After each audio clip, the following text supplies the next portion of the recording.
Railway വികസനത്തിന്റെ കാര്യത്തിൽ കാഞ്ഞങ്ങാട്ടുകാർ വികസന താൽപര്യമുള്ളവരാണെന്ന് ADRM S ജയകൃഷ്ണൻ.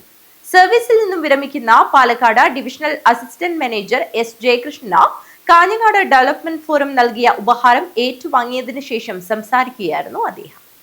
റെയിൽവേ വികസനത്തിന്റെ കാര്യത്തിൽ കാഞ്ഞങ്ങാട്ടുകാർ താൽപര്യമുള്ളവരാണെന്ന് Palakkad railway divisional assistant manager S Jayakrishnan പറഞ്ഞു.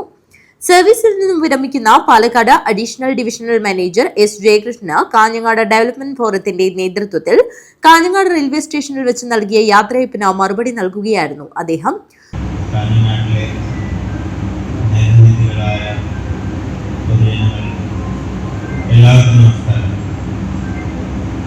ഇത്തരം ഒരു പരിപാടികൾ പൊതുവെ പതിവില്ല. ഒരു സ്റ്റേഷനിൽ ഒരു യാത്ര ഏത് ഓഫീസിലാണോ വർക്ക് ചെയ്യുന്നത് ആ ഓഫീസിലൊരു ഫംഗ്ഷൻ നടത്താൻ. എന്തായാലും കാഞ്ഞങ്ങാട് നമ്മളൊരു ഫ്രേസ് പറയലുണ്ടല്ലോ, കാഞ്ഞങ്ങാട് ഒരു അത്ഭുതമാണ്.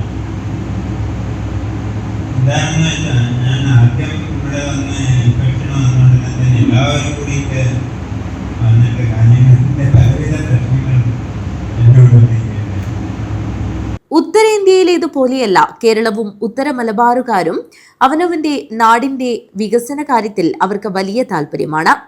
അതാണ് കാഞ്ഞങ്ങാട്ടും കണ്ടത്. നിലവിൽ പാലക്കാട് ഡിവിഷനിൽ പലതരത്തിലുള്ള വികസന പ്രവർത്തനങ്ങളും നടക്കുന്നുണ്ട്. അത് നടപ്പിലാക്കുന്നതിൽ മുമ്പിൽ നിന്നിട്ടുണ്ട്. റെയിൽവേ വികസനത്തിന്റെ കാര്യത്തിൽ കഴിയുന്നത് ചെയ്തിട്ടുണ്ടെന്നും അദ്ദേഹം കൂട്ടിച്ചേർത്തു. റെയിൽവേ വികസന കാര്യത്തിൽ പ്രാദേശികമായ തരംതിരിവ് കാണാറില്ല. ജനങ്ങളുടെ ആവശ്യങ്ങൾ പരിഗണിക്കാറുണ്ടെന്നും അദ്ദേഹം കൂട്ടിച്ചേർത്തു. നഗരസഭാ ചെയർമാൻ VV രമേശൻ പരിപാടി ഉദ്ഘാടനം ചെയ്തു.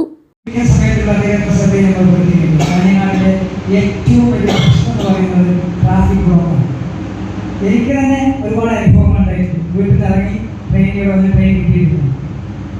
പലപ്പോഴും എത്രയോ ആളുകൾക്ക് അനുഭവം. കാരണം ഞങ്ങളുടെ ടൗണിലൂടെ വന്നാൽ പലപ്പോഴും ബ്ലോക്കാണ്. റോഡ് കുറിച്ച് കിടക്കാനുള്ള ഫോട്ടോ ഇതുവരെ നമുക്ക് ലഭ്യമായിട്ടാണ് ഈ ബഡ്ജറ്റിൽ വന്നിട്ടുണ്ട്.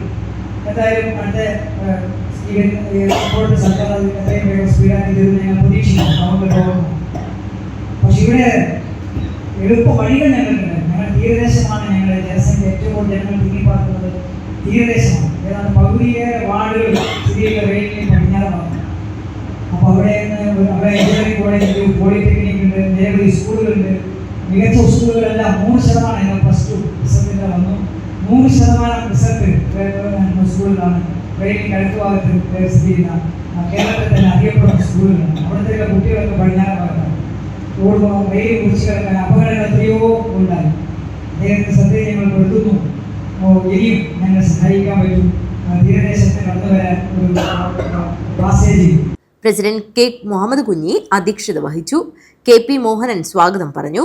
നഗരസഭാ സ്റ്റാൻഡിംഗ് കമ്മിറ്റി ചെയർമാൻമാരായ MP Jafar, Mahmood Muriyanavi, railway passengers association president T Muhammad Aslam, railway divisional consultative committee അംഗം PM നാസർ, നഗരസഭാ councillor Santhosh Kushal Nagar, Mathrubhumi senior reporter EV Jayakrishnan, press forum president Fazlu Rahman, Sathar Avikkara എന്നിവർ സംസാരിച്ചു. News bureau, Kanhangad.